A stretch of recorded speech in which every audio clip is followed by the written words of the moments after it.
흔히들 고난은 축복이라고 합니다. 고난은 축복이 예비된 자리라고들 얘기를 하죠. 그 고난 중에서 가장 큰 고난은 뭐냐? 제가 살아보니까, 제가 이 나이에 살아보니까 배신의 고난이 가장 큰 것 같아요.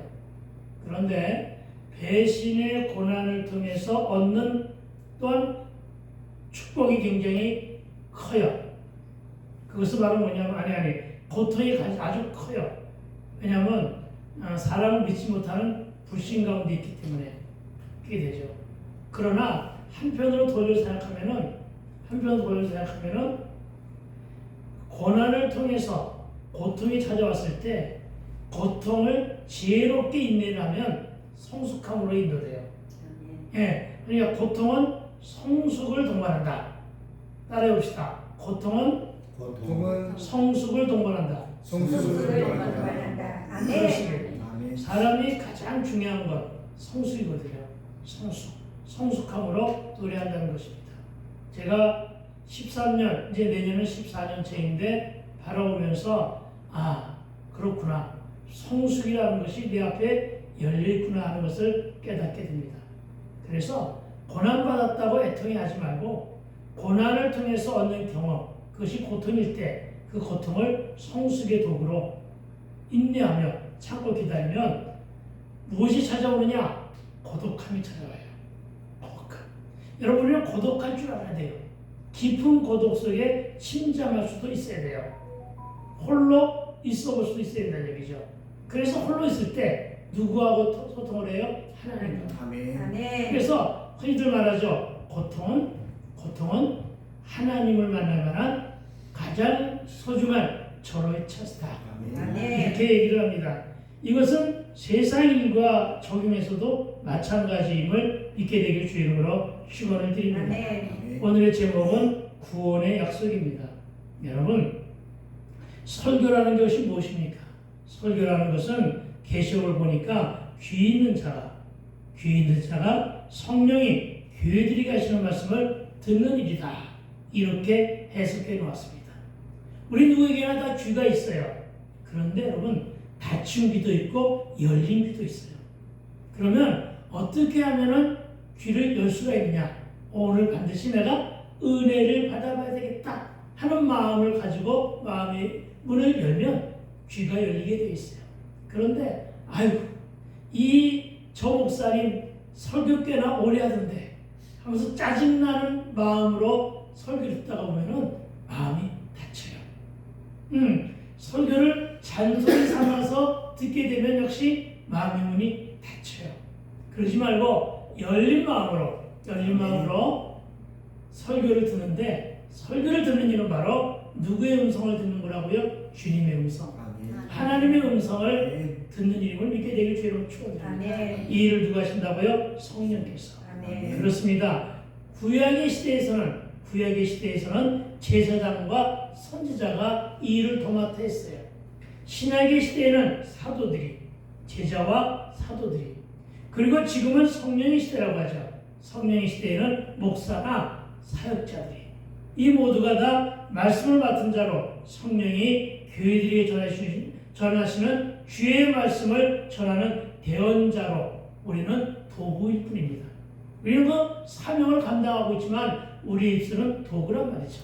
내 입술이 도구요, 내 생각이 도구요, 내 마음이 도구임을 믿으시기 바랍니다. 다시 얘기하면은 목사의 말이 아닌, 목사가 가지고 있는 지식이나 지혜의 말이 아닌 성령의 말씀을 내가 말씀을 통해서, 기록된 성경 말씀을 통해서 정말로 열심히 열정 가지고 묵상한 것을 하나님의 음성으로 듣고 대신 전하는 거예요. 대언하는 거예요. 그러니까 설교는 목사가 하는 말로 듣지 말고 성령이 교회들에게 전하는 말씀으로 듣게 되길 주의 이름으로 축원드립니다.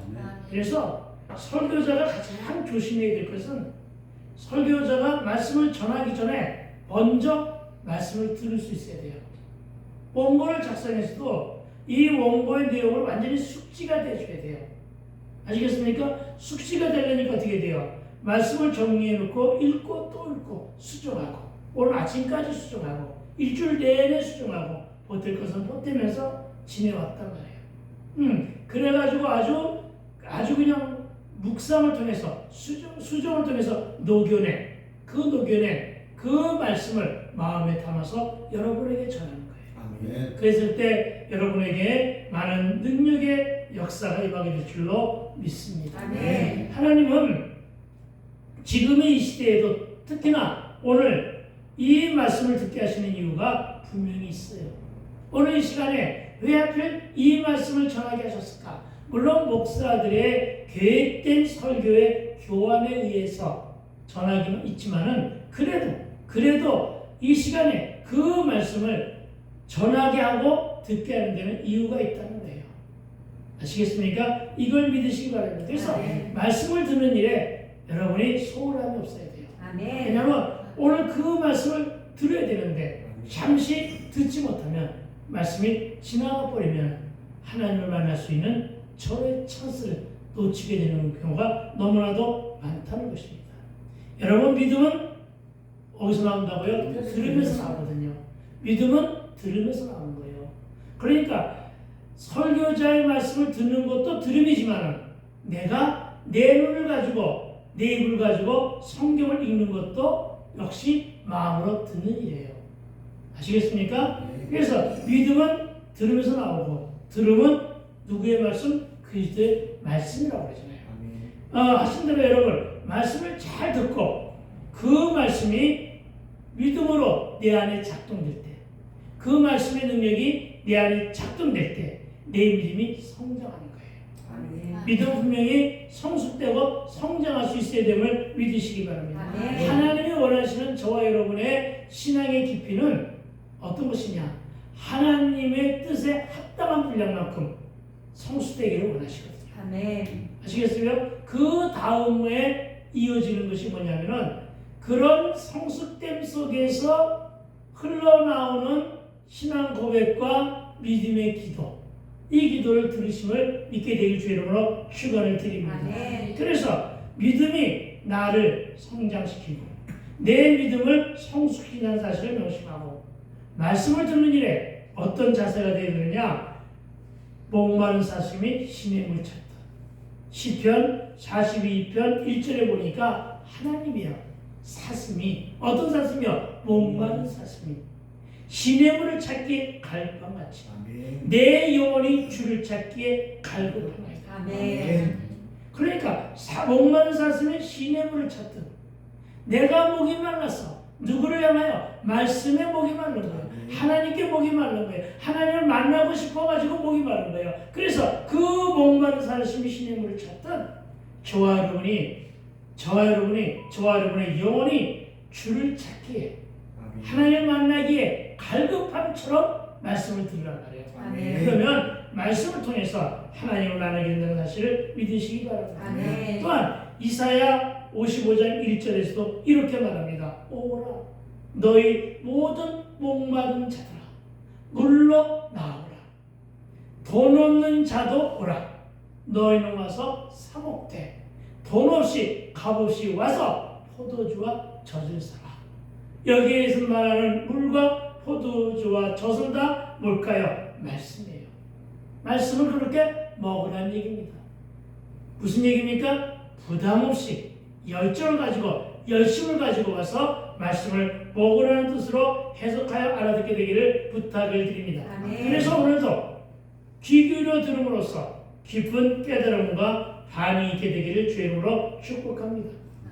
오늘은 우리가 읽은 본문은 라합이 위험을 무릅쓰고 정탐꾼들을 성 밖으로 달아내서 탈출시키는 그런 장면입니다. 그리고 주요 장면은 탈출 직전에 정탐꾼들이 라합과 가족들의 생명을 보장하는 약속을 받는 것으로 시작합니다. 그러니까 오늘 말씀의 가장 중요한 핵심은 바로 뭐냐? 라합과 가족들의 생명을 보장받는 약속.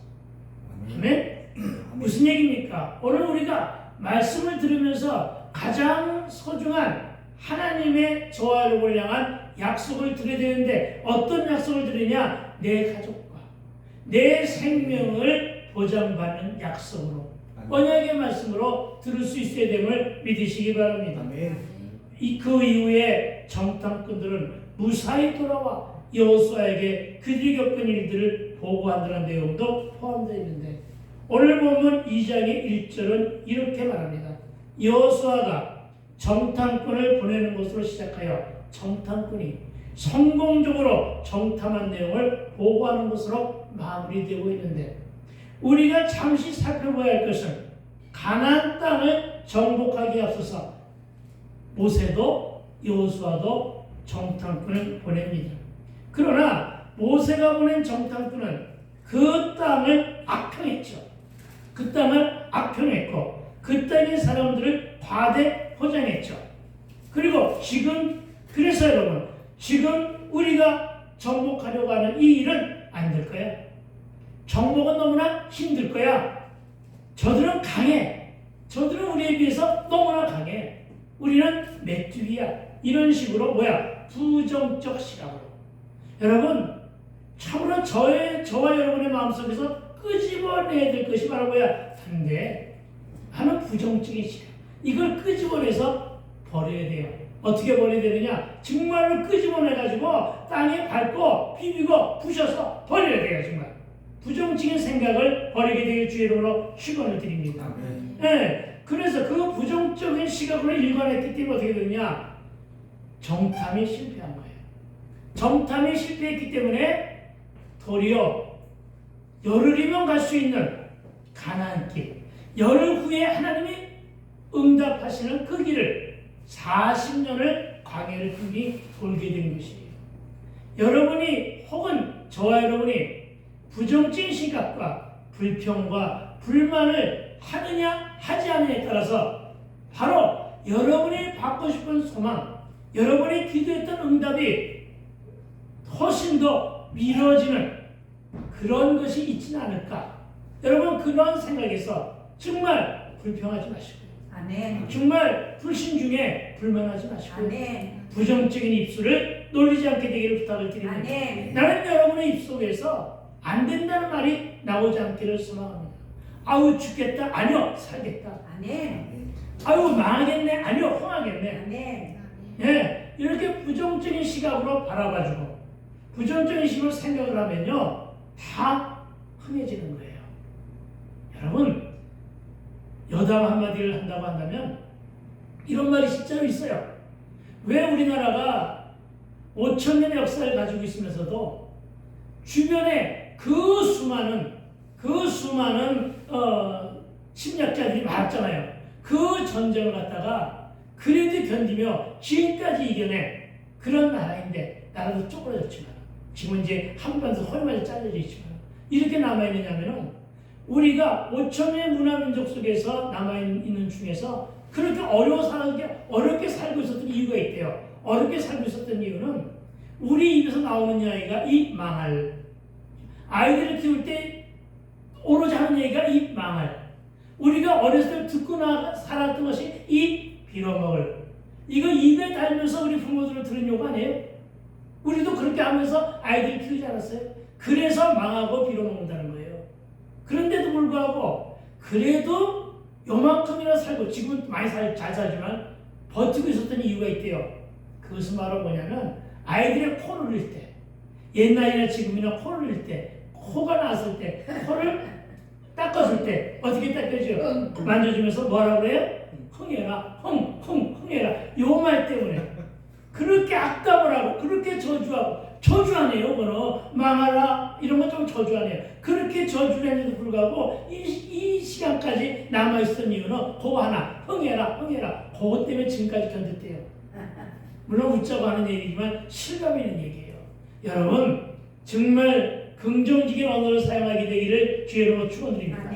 그래서 그에서 결국 그 일은 실패했어요. 그런데 여러분, 여호수아가 보낸 두 정탐꾼은 뭐라고 긍정적으로 표현했느냐? 그 땅 거민이 하나님이 행하신 일을 듣고 간담이 녹았다, 이렇게 보고합니다.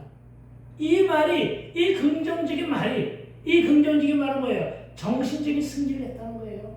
그렇죠? 이미 우리는 저들에게 심리적으로 승리했다는 얘기예요. 왜? 저들이 이스라엘 족속을 향하여 광야에서 하나님이 어떤 일을 기적적으로 만들어 주셨는가를 이미 듣고 알았기 때문에 하나님 하면은 저들의 간담이 서늘하게 녹아내리는 거예요. 겁을 먹었단 말이에요. 기죽었단 말이에요. 이때를 쳐들어가면 승리하는 거란 말이에요. 이게 바로 긍정적인 거예요, 여러분. 긍정적으로 향하게 되길 주의 이름으로 축원드립니다. 네. 승리를 바로 이렇게 쌓게 되는 거예요. 여러분, 우리는 여기에서 굉장히 아주 소중한 교훈을 얻어야 되는데 모든 일에, 특히나 우리가 기도하고 있는 그 일에 부정적인 시각보다는 긍정적인 시각과 적극적으로 기도하는 일에 동참함으로 반드시 승리의 결과를 25년도에는 하나님 앞에서 부르게 되기를 주의 이름으로 축복합니다. 아멘. 그런데 여러분, 기록된 말씀은 여리고성 정복과 가나안 땅의 정복사를 매우 간결하게 정리하고 있지만 이 글을 읽는 우리는 본문을 통해서 무엇을 발견해야 되느냐? 이 짧은 본문을 통해서 신묘막측하신 하나님의 무궁무진한 지혜와 그 역사를 유추하며 읽어나갈 때 더 큰 은혜가 임하게 될 것을 믿습니다. 아멘. 그리고 이 일은 전적으로 누가 했느냐? 하나님이 하셨음을 믿으시기 바랍니다. 아멘. 믿고 신뢰하는 일이 하나님께 영광 올려드리는 일임을 믿으시기 바랍니다. 아멘. 게다가 하나님은 가나안 땅의 정복을 승리로 이끌기 위해서 이스라엘보다 먼저 앞장서서 가셨음을 보게 됩니다. 가나안 땅에서 일하고 계셨음을 발견하게 됩니다. 그렇다면 본문만 가지고 하나님이 이런 역사를 어찌 짐작하느냐 의문을 가질 수 있는데 그 부분을 잠시 설명하면 이렇습니다.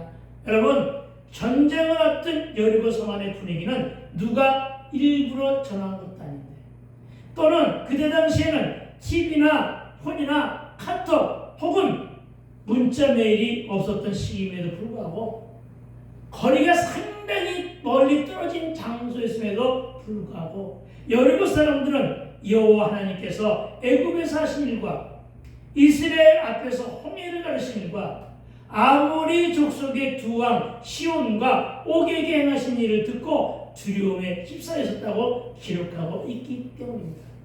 무슨 얘기입니까? 준비도 하나님이 하시지만 소문도 누가 내주셔야 된다고? 하나님이. 아멘. 하나님이 소문 내주셔야 됩니다. 아멘. 여러분, 발 없는 말이 천리를 간다는 말 정말로 성경적입니다. 그렇죠? 천리를 간 거예요. 말리를 간 거예요. 가가지고 이 소식을 듣고 있는데 여러분, 그 소식을, 그 소문을 누가 흘려보냈느냐? 하나님이 하셨음을 믿게 되길 주의 이름으로 축원을 드립니다. 아멘. 여러분, 하나님은 하나님의 권능으로 이스라엘의 출애굽을 돕고 계셨습니다. 그런데 애굽을 탈출한 이스라엘 족속 앞에 홍해바다가 가로막혀 있었고 탈출한 이스라엘 족속들을 다시 잡아들이기 위해서 애굽 군대가 추격해 옵니다. 그런데 이때 그 누구도 상상이나 생각조차 할 수 없었던 그야말로 신묘막측하신 하나님의 능력으로 홍해를 가르십니다. 홍해가 가르칠 줄은 정말 몰랐던 것입니다. 홍해가 가르쳤는데 여러분, 우리가 생각하기는 홍해가 갈라졌었어도 그곳에 바닷길이 열렸어도 분명히 그것은 조금 전까지도 물이 축축한 바닷물이었고 짠물이었고, 그래서 우리가 잘 보면 서해바다처럼 갯벌로 땅이 질퍽질퍽할 텐데, 그래서 물속에 젖어 있으니까. 그런데도 불구하고 여러분, 거기다가 사람만 걷는 게 아니에요. 그렇죠? 누가 가는데 우마차까지도 동반했잖아요. 우마차. 왜? 짐들이 있었으니까. 거기에 우나 소나 양들도 있었잖아요. 그런 것들도 많았기 때문에 가는 길이 매우 힘들 것 같았지만 성경은 이렇게 기록합니다. 출애굽기 14장 21절은 모세가 바다 위로 손을 내밀매 여호와께서 큰 동풍이 밤새도록 바닷물을 물러가게 하시니, 이 바닷물이 물러가게 하시는 것은 우리가 여호수아서 4장에서 발견하게 됩니다. 그때 좀 더 리얼하게 한번 다시 살펴보게 하도록 하고, 하여간 하나님께서 동풍을 밤새도록 불어가지고 바닷물이 물러가게 하시니 물이 갈라져 바다가 마른 땅이 된지라. 아멘. 무슨 땅이 됐다고요? 마른 땅이 됐대요. 아멘. 아스팔트처럼 탁탁한 땅이 됐대요. 아멘. 여기서부터 이미 기적은 일어나기 시작한 거예요. 아멘. 말란 대로 젖었던 땅이란 말이에요. 방금 전까지도 분명히 바닷물 속에 있었던 땅이란 말이에요. 그것이 젖은 땅이 마른 땅이 된 거예요. 아멘. 저와 여러분의 인생이 25년도부터 이렇게 마른 땅을 걷게 되기를, 아멘. 마른 땅을 걷게 되길 주의로 축복합니다. 아멘. 그렇습니다. 하나님의 능력의 역사는 그 땅을 마르게 하시고 그 마른 땅을 어떻게 해서 걸어서, 그렇죠? 그 마른 땅을 걸어서 홍해를 건너는 기적을 체험케 했다는 것이에요. 아멘. 네, 그러니까 하나님의 능력을 체험한 거예요. 아멘. 이 체험을 통해 저들은 지금 하나님과 그 바다 밑속을 함께 걷고 있는 것을 믿으시기 바랍니다. 아멘. 그래서 말씀을 통해서 하나님을 만나라는 것입니다. 아멘. 여러분 한번 상상의 나래를 펴보시기 바랍니다. 분명 홍해의 바다는 망망대해할 만큼 크고 넓었습니다. 그런 깊은 바다가 거짓말처럼 양옆으로 쫙 갈라지면서 길이 났습니다. 근데 그곳이 길이 생긴 것만으로도 기적인데 대여섯 사람이 가는 그런 길이 아닙니다. 10명, 20명까지 가는 그런 길이 아닙니다. 다시 말해요. 소로가 아니라 대로란 말입니다. 넓은 광장 같은 길이랍니다. 왜? 무려 250만가량이라고 성경이 기록하잖아요. 250만 명. 여러분, 강화문이나 어디에서 무슨 대모한다는 거 여러분들 TV 이런 걸 봤잖아요. 그렇게 많이 모이는데 기껏 해봐야 10,000명, 20,000명밖에 안 된다며요.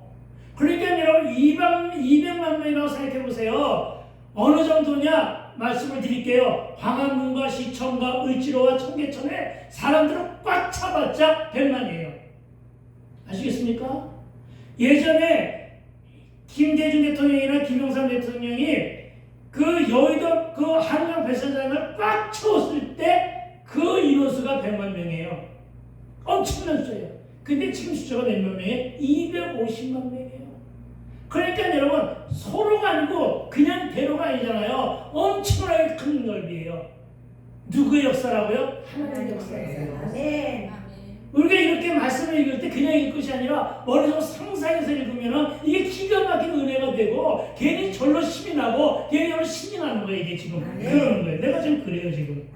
여러분 그런데 사람은 어떻습니까? 침실은 우마차가 있잖아요. 가죽구도 있잖아요. 오리도 있고 닭도 있었을 거라네요. 그렇죠? 그들이 걸어서 가지 뭐. 그렇죠? 그랬을 거란 말이에요. 그까지 동반한 엄청난 그 행렬이니 바닷길이 얼마나 크게 됐을까 한번 상상해보자는 것입니다. 그리고 마른 땅을 거는 그들의 눈앞에 펼쳐진 입이 딱 벌어진 놀라운 장관이 또 하나 있는데 출애굽기 14장 22절은 이렇게 기록합니다. 이스라엘 자손이 바다 가운데 육지를 걸어가고 물은 그들의 좌우에 뭐가 돼? 벽이 돼. 그들의 좌우에 벽이 돼. 중간에 가는 사람들은 못 봤겠지만은 가생이로 가는 사람들은 뭘 봤다는 얘기야? 물로 된 벽을 봤다는 얘기예요. 아멘. 네, 얼마나 신기해요. 그렇죠? 가는데 내가 쌓은 적도 없는 물벽이야. 물로 된 벽이야. 분명히 물이 흘러. 근데 여기까지 안 와. 얼마나 재밌을까. 그렇죠? 네. 분명히 물이 오면 출렁거리고 있어. 분명히 흘러. 분명히 손에 닿으면 물이 젖는 물이야. 그렇죠? 그런데 그 물을 보면서 걷는 거야. 나 이때 사람들은 정말로 놀라운 체험을 한 거야. 이건 너무나 신기한 거야, 이게. 그렇죠? 여러분 표정 보니까 정말 그런 것 같아. 진짜. 그렇죠? 네. 여러분, 물이 그들의 좌우의 벽이 되었다. 아멘. 저는 이 말씀을 듣고요. 정말로 크시도다. 하나님의 능력은. 아멘. 참말로 정말 무한대. 아멘. 무한대 상상력을 펼치면서 오늘 말씀을 들으면 좀 재미가 있잖아요. 아멘. 이스라엘 족속은 이들은 지금 물속 깊은 곳을 난 길을 걷고 있고 양옆은 물로 된 벽이라고 합니다. 신기하잖아요. 이 사람들은 평생 죽을 때까지 그것이 기억이 나고 그래서 자손들에게 두고두고 할 얘기가 생기는 거잖아요. 아멘. 그렇죠? 그렇게 되는 거예요. 얼마나 나 그 안에서 흘러가는 고기도 봤다 이러면서 그 안에 왜 고기 있었을까? 그렇죠? 고래도 있지 않았을까? 모르겠을까? 물속에서 봤던 거예요. 여러분 하고 싶지 않으세요? 야 정말 대단했을 거예요. 저들은 이러한 신비한 체험에 벌린 입을 다무지 못했을 거예요. 현실적으로 전혀 믿기지 않은 이 신비한 세계, 이것이 이해가 되지 않지만은 믿음으로 보면 보인다는 거예요. 아멘. 이걸 믿게 되길 주의로 축원드립니다. 아멘. 그러니까 하나님의 세계를 한번 생각해 보라고요. 아멘. 여러분, 이런 신비한 체험에 저들은 벌린 입을 다물지 못했을 거예요. 현실적으로 전혀 믿기지 않은 이게 꿈이야 생시야 놀랍고 감탄이었을 것입니다. 그들은 살아생전에 전혀 생각할 수 없는 이 놀라운 체험을 눈앞에 목도하며 그 길을 걷고 또 걷고 있었습니다. 그렇다고 바다 밑으로 터널을 뚫는 건 아니잖아요. 거가대교? 그 거가대교가 바로 거제도 앞에 거가대교가 바로 터널을 뚫었다는데 우리는 못 보잖아요. 거 벽이 돼 있어가지고 그렇죠? 터널은 뚫지 않았어요 그때는. 근데도 그것이 그렇게 간 거예요. 그야말로 전대미문의 기적의 사건. 이걸 믿으라는 것입니다. 아멘. 여러분 그런데 이들은 눈으로 보았지만 여리고 사람들은 이것을 눈으로 보지 못했지만 귀로 들어서 알고 있다는 거예요. 여러분 지금 이 이야기를 하고 있는 거예요. 아멘. 아시겠습니까? 그리고 우리는 기록된 성경을 통해서 이것을 보고 있는 거예요. 아멘. 아멘. 그렇습니다. 여러분 그들이 들은 소문은 광야와 사막의 길에서 목이 마르면 물을 주시고 배가 고프다면 만나를 주시고 고기가 먹고 싶다고 하면 고기도 주시고 대적의 무리들인 아모리 족속의 두 왕 시온과 옥이 도전해 오면 하나님의 능력으로 이스라엘 족속을 대신하여 싸워주셨고 이러한 소문들을 다 일일이 꿰차듯이 누가 라합과 성 안의 백성들은 듣고 이미 알고 있었다는 사실을 오늘 본문은 말하고 있는 것입니다. 아멘. 이렇게 하나님께서는 늘 항상 언제나 나보다 앞서가시며 아멘. 소문도 내주시고 아멘. 물과 불 위에 그 어떤 어려운 시험 속에서 나와 동행해 주시며 아멘. 내가 일하기 전부터 이미 역사하시고 아멘. 저는 요즘에 그러한 은혜 속에 있어요. 내가 하는 기도를 들으시는 주여 내 기도를 들으신 줄로 믿습니다. 아멘. 이런 기도가 자꾸 나와요. 내 기도를 들으신 줄로 믿습니다. 아멘. 그렇습니다. 저와 여러분의 기도를 듣고 계심을 믿으시기 바랍니다. 아멘. 네, 이런 하나님이신데 전전능하시고 무소부지하시며 무소불위하신 하나님인데 오늘도 살아계신 하나님인데 귀 밝으신 하나님이신데 어찌 안 듣겠느냐는 얘기입니다. 아멘. 듣고 계신다. 이걸 믿게 되길 주 여러분 축원드립니다. 아멘. 그래서 정말로 이미 역사하시며 도고 계신다는 사실을 체험하며 늘 굳건한 믿음으로 승리의 발걸음을 한 걸음 한 걸음 옹이 되기를 주 이름으로 축원합니다. 아멘. 여러분 라합처럼 생명을 건 믿음이 생명을 살렸다는 사실을 상기해야 합니다. 저와 여러분 그리고 우리는 얼마만큼이나 하나님을 믿고 신뢰합니까? 여러분이 믿는 것만큼 하나님께 영광을 드리는 거예요. 아멘. 내가 얼마만큼이나 하나님께 영광을 드리냐? 뭘로 영광 드리겠어요? 성공해서? 아니요. 돈을 많이 벌어서? 아니요. 큰 일을 해서? 아니요. 여러분의 믿음의 크기가 하나님께 영광을 드리기를 믿게 되길 주의 이름으로 축원합니다. 아멘. 나의 믿음의 크기가 간장 주지밖에 못하다면 간장 주지만큼 하나님께 영광을 드리는 거예요. 알겠습니까? 내 믿음의 크기가 홍해바다 그 바다 이스라엘 족속들이 걸었던 그 홍해바다만큼 넓다면 그만큼 하나님께 영광을 드리고 살아가고 있는 것임을 믿으시기 바랍니다. 아멘. 그러나 기억하십시오. 내가 영광 올려드린 것만큼 하나님은 우리로 하여금 영광 받으시기 위해서 복을 주심을 믿게 되길 주님으로 축원드립니다. 아멘. 이것이 바로 우리의 신앙생활임을 기억하시기 바랍니다. 아멘.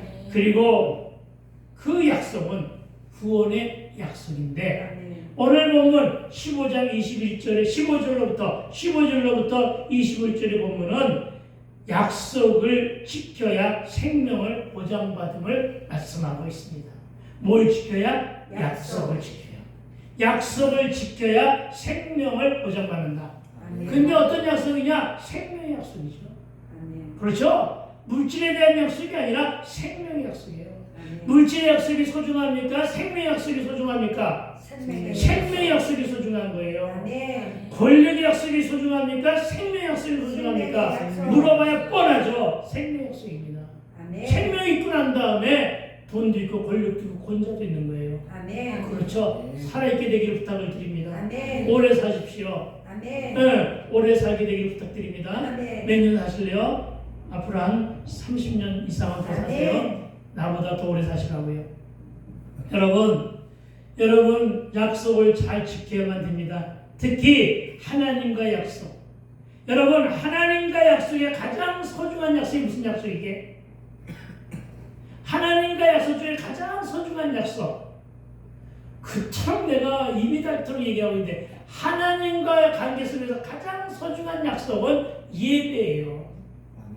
아멘. 아브라함이 하나님께 제사하며 예배했기 때문에 복을 받은 거예요.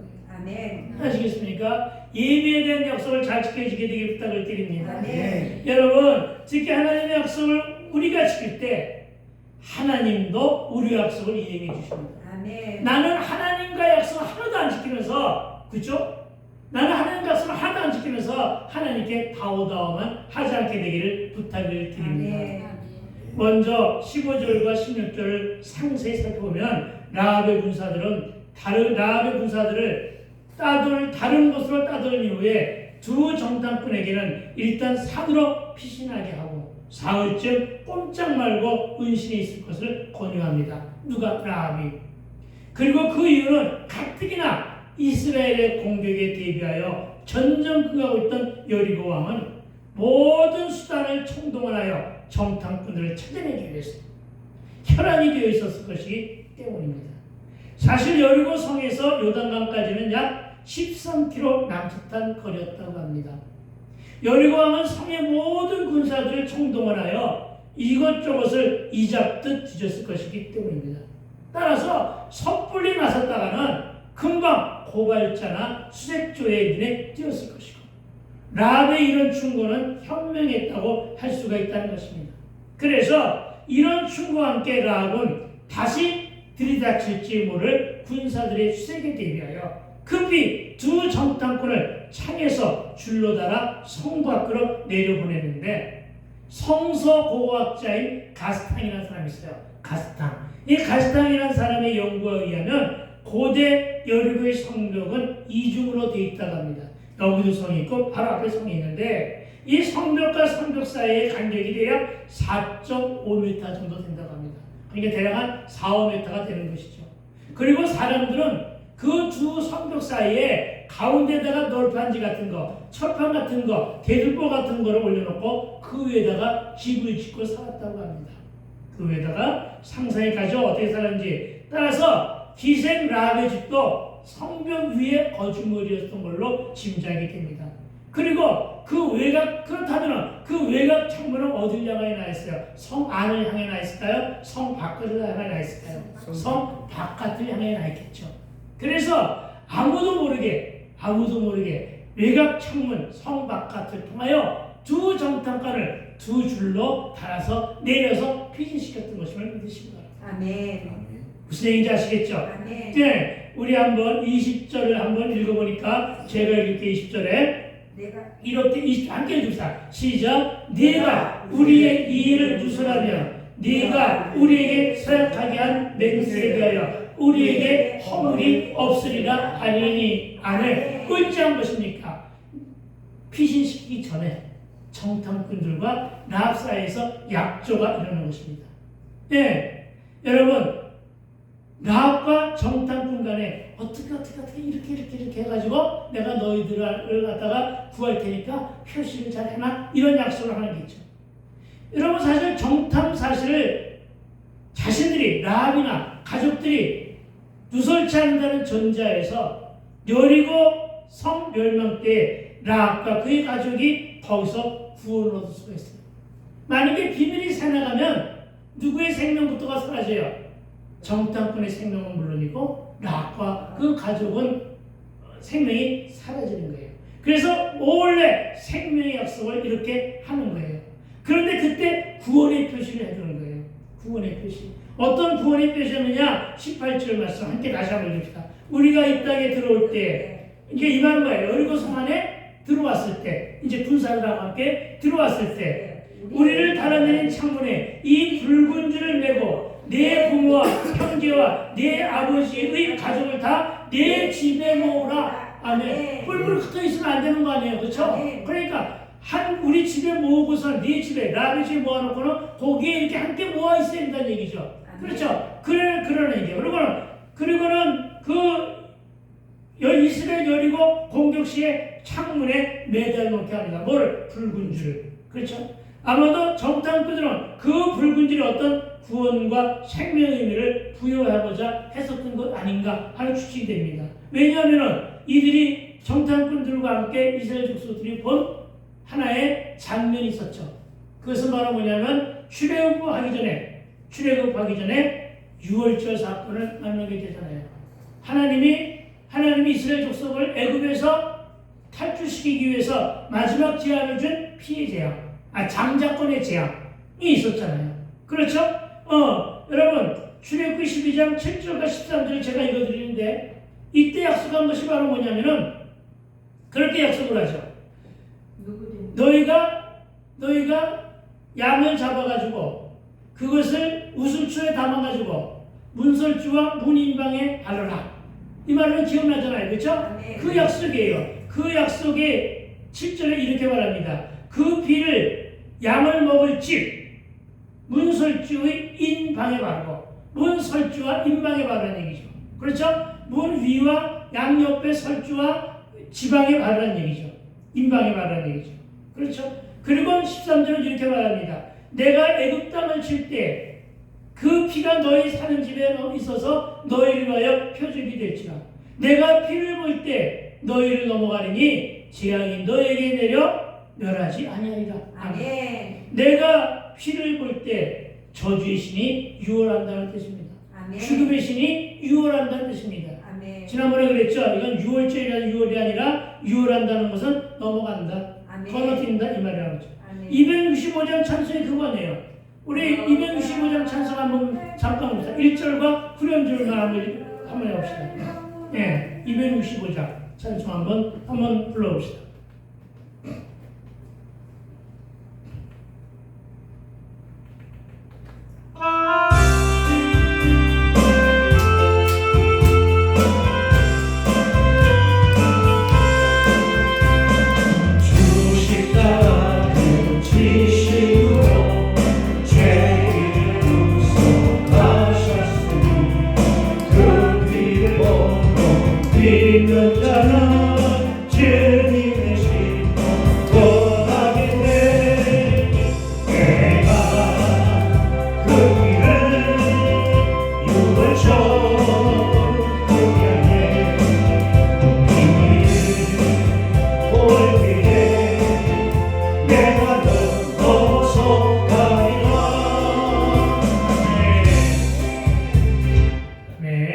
그렇습니다.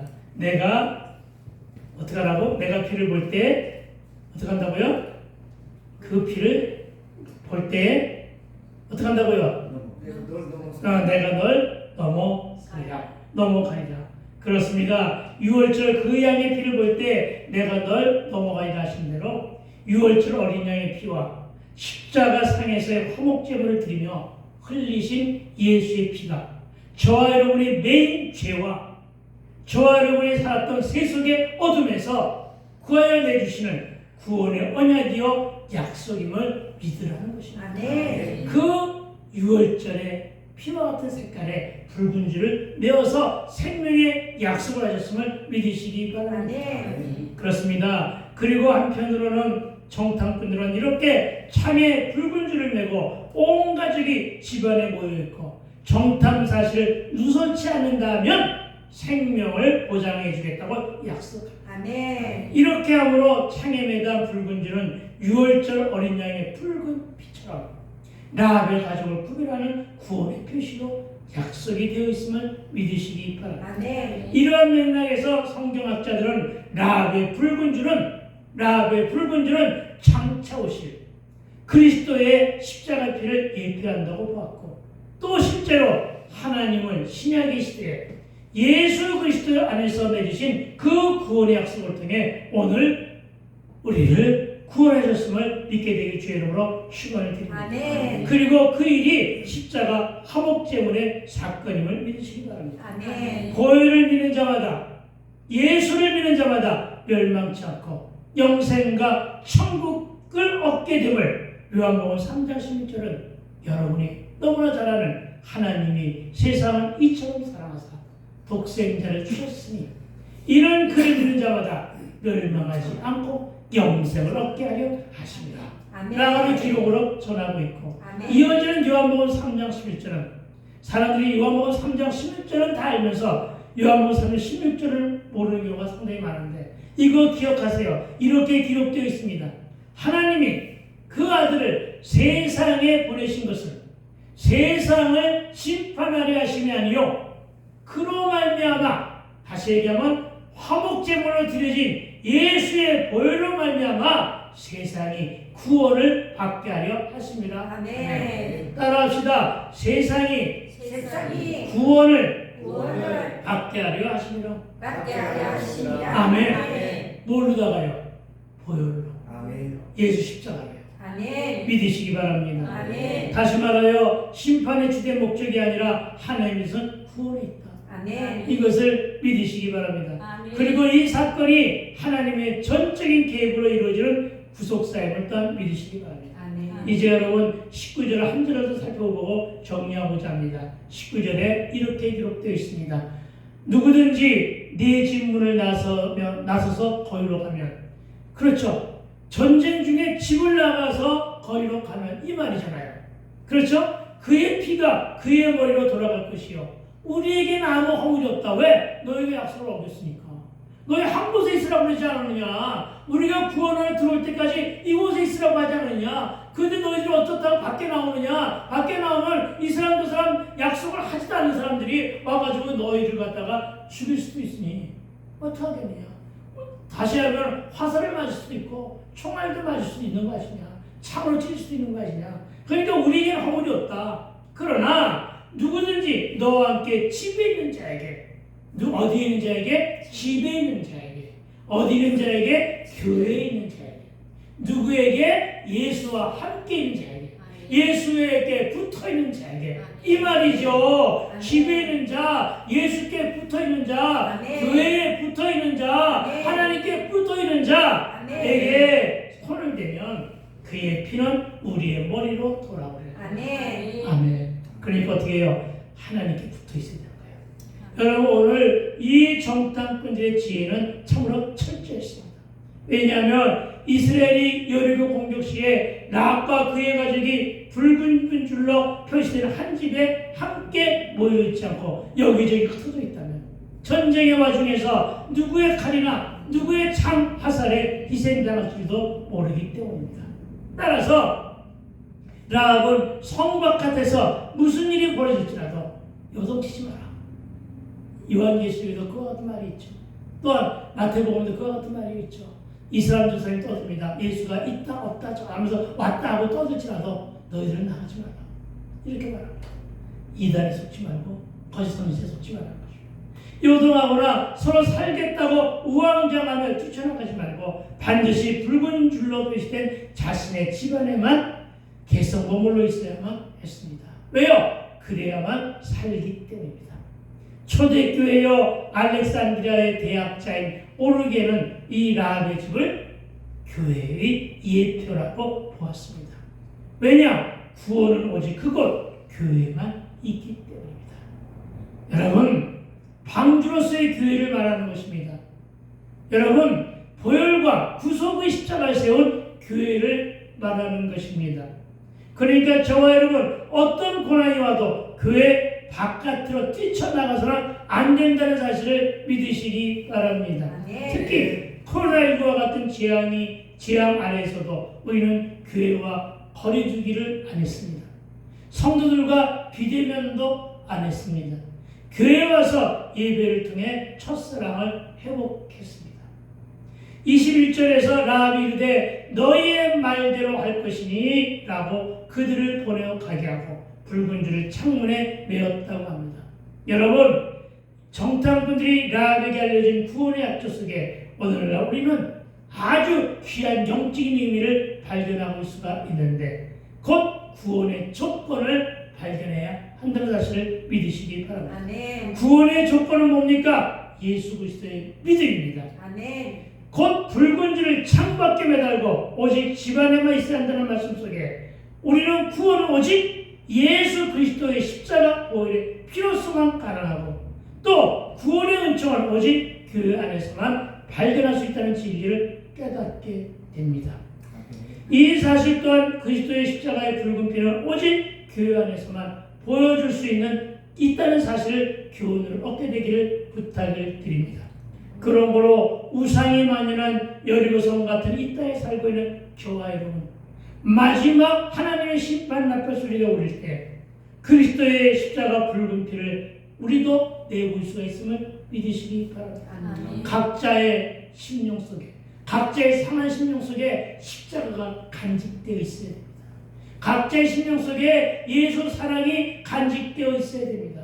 각자의 심령 속에 십자가가 들어있다는 얘기는 누가 옆에서 누르기만 해도 내 입에서 나오는 말은 오로지 예수, 아멘. 오로지 예수, 아멘. 오로지 믿음, 아멘. 이것만 가지고 살라는 것임을 기억하시기 바랍니다. 아멘. 왜냐? 이것 외에는 구원이 있을 수가 없기 때문입니다. 예수 이름으로만 간다는 사실을 믿으시게 되기를 주의로 축원드립니다. 네. 누가 그러는데요? 사도행전 4장 12절이 그렇게 말하고 있어요. 뭐라고 그러는데요? 다른 이로서는 구원을 받을 수 없나니. 물론 종교는 자유가 있어요. 그러나 보다 분명한 것은 다른 이로서는, 다른 종교로서는 구원을 받을 수 없나니 천하 사람 중에 구원을 받을 만한 다른 이름을 우리에게 주신 일이 없습니다. 아멘. 아멘. 여러분, 예수 외에는 답이 없습니다. 복음은 오로지 하나입니다. 예수님도 그리스도 예수 한 분뿐입니다. 아멘. 예수가 여기 있다 저기 있다는 말에 속지 않게 되기를 부탁을 드립니다. 요한계시록 7장 14절은 이렇게 말합니다. 내가 말하기를 내 주여 당신이 아시나이다 하니 그가 나에게 이르되 이런 큰 환난에 나오는 자들인데 어린 양의 피에 그 옷을 씻어 쉬게 하였느니라. 아멘. 그러니까 여러분, 어떤 환난이 와도 예수 외에는 죄사함의 은총도 구원도 없다는 사실을 믿으시기 바랍니다. 빌립보서 2장 12절은 그러므로 나의 사랑하는 자들아 너희가 나 있을 때뿐만 아니라 더욱 지금 나 없을 때에도 항상 복종하여 두렵고 떨림으로 너의 구원을 이루라. 아멘. 이 말이 너무나도 소중합니다. 한 번 구원받은 것으로 끝나는 것이 아니라 구원은 어떻게 한다? 너의 구원을 이루려 했으니까 구원은 이루어가는 것입니다. 아멘. 구원의 완성은 재림 때 이루어지는 것임을 믿게 되길 주의 이름으로 축원을 드립니다. 아멘. 오늘 우리는 이렇게 짧게 마무리하는데 여러분, 지금 이 나라는 국가의 존망과 안보와 정치의 극심한 위기 속에서 경제까지 사회 안전망까지 흔들려 가장 큰 위기에 몰려 있습니다. 탄핵도 되었고 그러나 우리가 할 일은 하나도 없습니다. 여러분이 뭘 할 건데요? 여러분이 광화문 나갈 겁니까? 나가봐야 소용없습니다. 이미 탄핵은 되었습니다.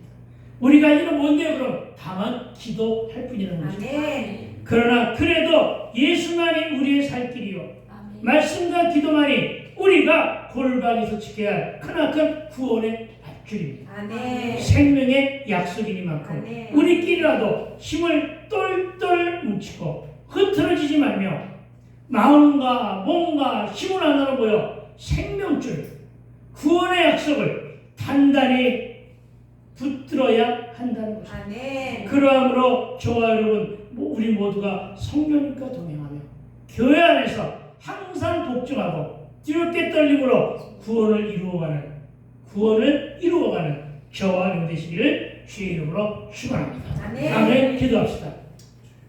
그렇습니다. 하나님, 오늘 생명줄에